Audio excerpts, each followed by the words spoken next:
I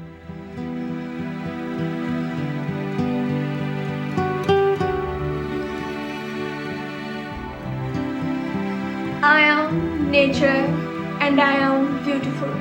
I have mountains, rivers, glaciers, weather, animals, birds, and many other things. When together, I am called nature.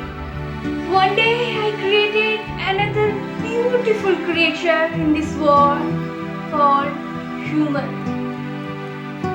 They have extraordinary senses, which makes them different from other beings. They develop their senses and create their own human nature.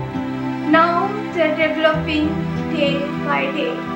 They have reached far beyond the earth and searching for a new planet to live in. It's a great achievement for humans. I know. But I am afraid now. Their development is destroying me day by day. They forget one thing, that I created humans. If they lose me, they will lose themselves.